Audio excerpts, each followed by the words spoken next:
Hello student, स्वागत है एक बार फिर से आपका हिंदी पाठशाला क्लासेस में। तो आज हम पढ़ने वाले हैं चींटी चंद्रलोक में प्रथम बार। तो सबसे पहले हम चींटी पढ़ेंगे, फिर उसके बाद चंद्रलोक में प्रथम बार पढ़ेंगे, जो कि सुमित्रानंद पंत द्वारा लिखा गया है। इनका जीवन परिचय मैंने ऑलरेडी अपने यूट्यूब चैनल पर डाल दिया है, तो आप लोग इनका जीवन परिचय अगर पढ़ना चाहते हैं, सीखना चाहते हैं, जानना चाहते हैं, याद करना चाहते हैं, तो आप लोग जरूर से जरूर उस वीडियो को देखना। ठीक है, तो चलिए हम देख लेते हैं यहाँ पे फटाफट चींटी चंद्रलोक में प्रथम बार, जो कि सुमित्रानंद जी द्वारा लिखा गया है, बहुत ज्यादा इंपॉर्टेंट है। तो चलिए हम शुरू से इनको पढ़ते हैं और देखते हैं, इससे क्वेश्चन भी आते हैं।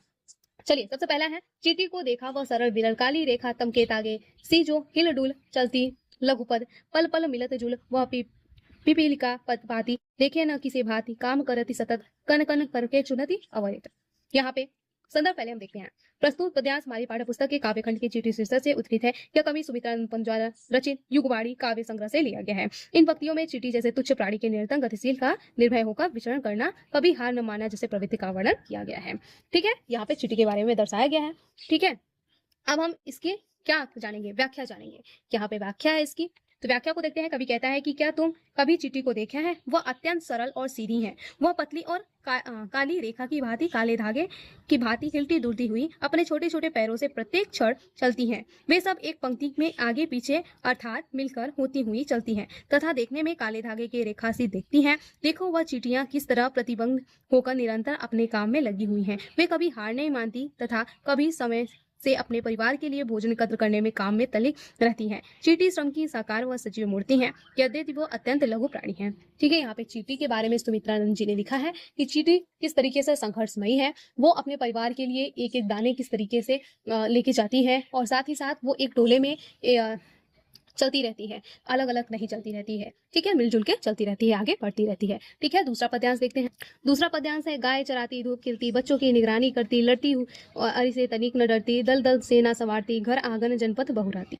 तो यहाँ पे बताया गया है कि कवि पंत जी कहते हैं कि चिड़िया के पास भी अपनी गायें होती हैं। वो अपनी गायों की चराती हैं, उन्हें यथा समय धूप दिलाती हैं, अपने बच्चों की देखभाल करती हैं तथा शत्रुओं से लड़कर अपनी सुरक्षा करती हैं। चींटियां भी अपनी सामूहिक दल बनाती हैं। वह बहुत सुंदर सेना का निर्माण करती हैं। ये चींटियां बहुत सारी गंदी वस्तुओं को उठाकर ले जाती हैं और घर आंगन रास्ते झाड़ पोछ कर साफ कर जाती हैं। ठीक है, यहाँ पे चींटियों का कितना सुंदर वर्णन किया गया है कि जिस तरीके से तुम लोग गाय चराते हो वैसे चींटियां भी चराती हैं। जिस तरीके से तुम लोग अपने बच्चों की देखभाल करते हो वैसे चींटियां भी अपने बच्चों की देखभाल करती हैं, उन्हें खाना खिलाती है, खाना ला कर देती हैं। साथ ही साथ जो हमारे आंगन में गंदे पड़े रहते हैं उसको उठाकर साफ करती हैं। ठीक है, यहाँ पे चींटियों के बारे में सुमित्रानंद पंत जी द्वारा रचित है, जो कि बहुत सुंदर वर्णन है। अब आगे हम देख लेंगे यहाँ पे पद्यांश 3 को देखेंगे। चींटी है प्राणी सामाजिक व श्रमजीवी व सुनागरिक, देखो चींटी को उसके जी को, भूरे बालों की सी कतनन, छिपा नहीं उसका छोटापन, वह समस्त पृथ्वी पर निर्भर विचरण करती संयोजन, वह जीवन की चिंगी अक्षय, वह भी क्या देखती सी, प्राणों की झिनझिन सी, दिन भर वह मिलो चलती, अथक कार्य कभी न टलती। ठीक है, आगे हम देख लेंगे इसकी व्याख्या है। पंत जी कहते हैं कि चींटी हमारे समाज में एक सामाजिक तथा मेहनती प्राणी है। वह एक समय नागरिक, जिस प्रकार मनुष्य एक सामाजिक प्राणी है, वह समाज में नियमों कर्तव्यों का पालन करता है, उसी प्रकार चींटी भी अपने समाज नियमों का कर्तव्यों का पालन करती है, अर्थात चींटी भी वर्षमय और अच्छी नागरिक है। कवि पंत जी कहते हैं कि क्या तुमने कभी चींटी को देखा है? उनके मन को कभी जाना है? उनका शरीर भूरे बालों सा कदरंग लगा है और उनका छोटा सा पतला रूप किसी को नहीं छिपा। वह नितांत छोटे होते हैं परंतु पृथ्वी पर निडर अपना जीवन व्यतीत करते हैं तथा कार्यशील व इच्छा शक्ति प्रमाणित रूप से अपने जीवन कभी न खत्म होने वाली चिंगारी के समान। चींटी का शरीर तिल के समान लघु कण है। वह प्राणों की चमक और झिंझलाहट के समान है। वह दिन भर मीलों चलती है परंतु परिश्रमी से कभी नहीं डरती है, निरंतर बिना थके सदा काम करती रहती है। ठीक है, यहाँ पर चींटी के बारे में बताया गया कि वह निरंतर किस तरीके से अपना काम करती रहती है। अब हम आगे देख लेंगे चंद्रलोक पर प्रथम बार। ये भी बहुत ज्यादा इंपॉर्टेंट है, ये सुमित्रानंद पंत जी द्वारा लिखा गया है। तो यहाँ पे चंद्रलोक में प्रथम बार मानव ने किया पर्दावर, छिन्न हुए लो देश काल के, दुर्जन बाधा बंधन, दिग्विजयी मनुसूत निश्चय, यह महत ऐतिहासिक क्षण, भू विरोध हो शान, निकट आए सब देश के जन। प्रस्तुत पद्यांश हमारे पाठ्य पुस्तक के काव्यखंड के चंद्रलोक में प्रथम बार शीर्षक से उद्धृत है। यह कवि सुमित्रानंद पंत जी द्वारा रचित है। ठीक है, लिया गया है। अब आगे हम देखेंगे। कवि कहता है कि जो चंद्रमा प्रथम बार मानव में अपने कदम रखे हैं तो ऐसा उनके देश काल उन संबंधनों एवं विजय पाना कठिन माना जाता था, उन्हें छिन्न भिन्न कर दिया। मनुष्य यह विश्वास हो गया कि ब्रह्मांड में कोई भी देश या ग्रह नक्षत्र अब दूर नहीं है। आज निश्चय ही मानव ने दिग्विजय प्राप्त कर लिया है, अर्थात उसे समस्त दिशाओं को जीत लिया है।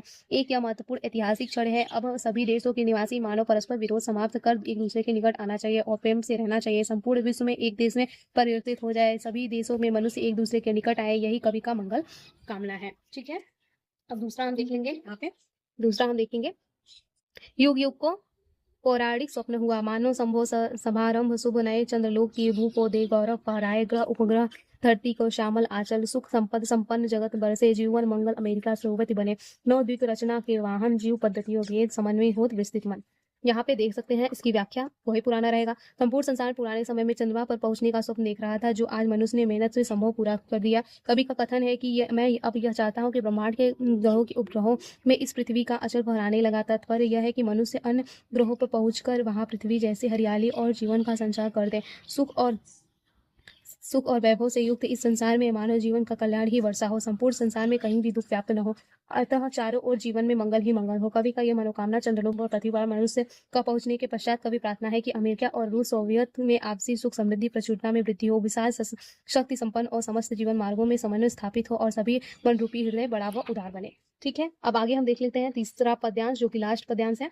यहाँ पे आड़ु युग बने धरा जीवन हित स्वर्ण सृजन के साधन, मानवता ही विश्व सत्य अभू राष्ट्रों के आत्मर्पण, धरा चंद्र की प्रति परस्पर जगत प्रसिद्ध हो पुरातन, हृदय सिंधु में उठता स्वर्गिंग ज्वार देखा चंद्रानन। यहाँ पे व्याख्या होगा, वही संदर्भ पुराना होगा, व्याख्या देख लेते हैं। कवि कामना करता है कि अणु युग में विकास मानव जाति के कल्याण के लिए हो, अर्थात विज्ञान का प्रयोग मानव के विकास के लिए हो, जिस यह पृथ्वी स्वर्ग के समान सुखी और संपन्न हो जाए, आपसी बैर विरोध समाप्त हो जाए तथा भाईचारे की भावना उत्पन्न हो जाए और सब मिलजुल कर एक रहे। इस संसार में केवल मानवता ही सत्य है, अतः सभी राष्ट्रों की अपनी स्वार्थ भावना को त्याग देना चाहिए। कवि कहता है कि पृथ्वी और चंद्रमा का प्रेम संसार के प्रसिद्ध हो और अत्यंत प्राचीन प्रेम संबंध माना जाता है। चंद्रमा पृथ्वी का एक ही भाग है, जो बाद में उसे अलग हो गया। आज पूर्णिमा के दिन चंद्रमा को देखकर समृद्ध हृदय ज्वार आता है, मानो यह पृथ्वी चंद्रमा के प्रेम प्रचारक हो। ठीक है, यहाँ पे बताया गया है कि कि हमें एक साथ मिलकर रहना चाहिए, हमें सभी दोस्तों को एक साथ मिलकर रहना चाहिए, क्योंकि मानवता ही सत्य है। ठीक है, तो आप लोग को ये वीडियो आई होप समझ में आई होगी, पसंद आई होगी। तो ऐसी वीडियो के लिए हिंदी पाठशाला क्लासेस को फटाफट सब्सक्राइब कर लीजिए, क्योंकि अब हम पढ़ने वाले हैं हिमालय से वर्षा सुंदर के प्रति, जो कि सेकंड चैप्टर में आप लोग पढ़ेंगे। यहाँ पे 6 अध्याय हम लोग पढ़ने जा रहे हैं, जो कि हम सेकंड में देखेंगे, सेकंड वीडियो में देखेंगे। तो मिलते हैं नेक्स्ट वीडियो में। वीडियो को लाइक, चैनल को सब्सक्राइब, अपने दोस्तों के साथ शेयर जरूर कर देना। मिलते हैं नेक्स्ट वीडियो में, तब तक के लिए थैंक यू, टेक केयर, जय हिंद, जय भारत।